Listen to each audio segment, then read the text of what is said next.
कटक जिला महांगा ब्लॉकर अग्रणी स्वेच्छासेवी संगठन वरिष्ठ नागरिक मंच कुआपाड़ पक्षर समाजसेवी विष्णुचरण जेना 62तम जन्म उत्सव संवर्धना सभा कुआपाड़ अनुष्ठित हो अनुष्ठान सभापति आईनजीवी दीपक कुमार महांती अध्यक्षतार अतिथि भाव समाजसेवा श्यामसुंदर स्वाई भानुचरण परिडा रवि नारायण साहू कार्तिक चंद्र सिंह पद्मचरण लेंका विष्णुचरण नायक प्रमुख जोगदे समाजसेवी श्री जेना दीर्घ निरामय जीवन कामना करथिले।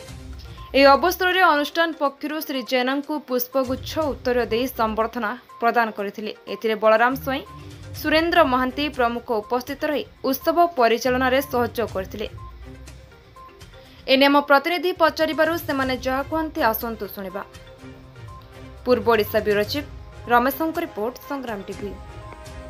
आपन परिचय मो ना विष्णुचरण जेना मोर आज जन्मदिन मु 62 वर्ष आज पदार्पण कली तेणु आज कुआपाड़ नागरिक वरिष्ठ नागरिक मंच तरफ मत आज संबर्धना कर कृतज्ञता ज्ञापन कर। आगे आपन परिचय दीपक कुमार महांती वरिष्ठ नागरिक मंचर सभापति।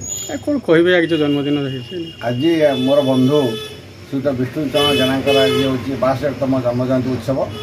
यही परिप्रेक्षी में आम वरिष्ठ नागरिक मंच तरफ रवि नारायण साहू भानुचरण परिडा पद्मचरण लेंका विष्णुचरण नायक श्यामसुंदर स्वाई कार्तिक चंद्र सिंह बलराम स्वाई एवं बहु वरिष्ठ व्यक्ति मान आज संबर्धित करूँ पुष्पगुच्छ उत्तर देकर दीर्घ निरामय जीवन कामना करूँ। से शतायु हूँ ये भाव आम गण था प्रतिवर्ष ये दिन में आम जन्म जयंती पालन करूँ। यह हूँ आमर आज दिन जन्म जयंती अच्छी बार्ता।